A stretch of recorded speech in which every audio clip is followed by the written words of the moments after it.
सुंदरपुर नाम का एक छोटा सा गांव था जो कि अपने नारियल के पेड़ के लिए बहुत प्रसिद्ध था। उसी गांव में एक पुराना अकेला नारियल का पेड़ था जो कि सबसे अलग था। ना कोई उसके पास जाता, ना कोई उसके नारियल तोड़ता।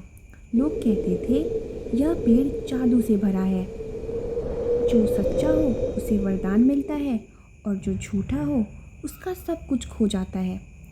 सब बचपन से सुनते आए थे, लेकिन कभी किसी ने कोशिश नहीं की। उसी गांव में एक 10 वर्षीय छोटा सा लड़का रहता था जिसका नाम था मनु।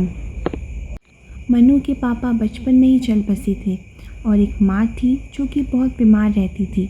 घर में कुछ भी पैसा नहीं था। एक दिन डॉक्टर मनु की माँ को देखने आते हैं। जब उन्होंने मनु से 500 मांगे तो उनके पास देने के लिए फूटी कौड़ी तक नहीं थी। मनु ने सोचा कि वह अब पैसों का इंतज़ाम करेगा और वह इंतज़ाम करने पैसों का निकल पड़ता है अपने गांव की तरफ। वह जाके गांव के बड़े बुज़ुर्गों से बात करता है और उनकी सलाह लेता है।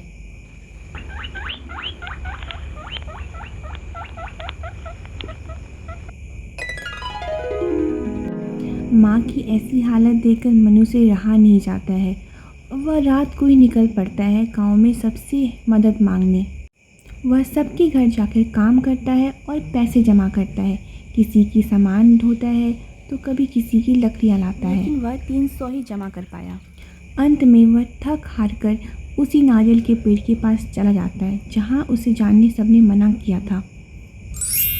उसने हाथ जोड़ कर कहा, मैं झूठ नहीं बोल रहा, मुझे पैसे नहीं, माँ के लिए दुआ चाहिए। अगर आप चाहें तो मुझे कुछ भी ना दें, पर मेरी माँ ठीक हो जाए। ठंडी हवा चलने लगी और पेड़ से चमकता हुआ नारियल मनु के हाथ जा गिरा। वह तुरंत उस नारियल को लेकर अपने घर की तरफ चला गया। मनु की माँ का शरीर बुखार से तप रहा था। सर दर्द, कमर दर्द से मनु की माँ बहुत परेशान हो चुकी थी। तभी वह देखती है कि मनु घर आ रहा है कुछ चमकीला सा सामान लेकर। तब वह उनसे पूछती है, यह क्या है मनु? तब मनु सारी कहानी बताता है कि वह उस नारियल के पास गया और उससे यह नारियल पेड़ से मिला। मनु उस नारियल को काटता है और दोनों माँ बेटे सो जाते हैं। अगली सुबह मनु की माँ बिल्कुल ठीक हो चुकी है। डॉक्टर भी यह देखकर हैरान हो गए कि ऐसी कौन सी दवाई खा ली आपने कि एक रात में ही आप ठीक हो गए। मनु मुस्कुराते हुए सबको वह नारियल दिखाता है जो कि अब एक साधारण नारियल बन चुका होता है, लेकिन उसके अंदर थे 200 रुपये, बिल्कुल वही रकम जो उसके पास नहीं थी। तब से गांव के लोग समझ गए कि पेड़ जादू नहीं करता, वह सिर्फ सच्चाई और नीयत की परीक्षा लेता है।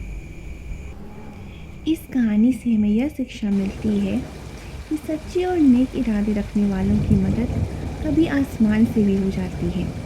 जादू हमारे अंदर ही होता है, ईमानदारी, प्यार और विश्वास के रूप में। धन्यवाद।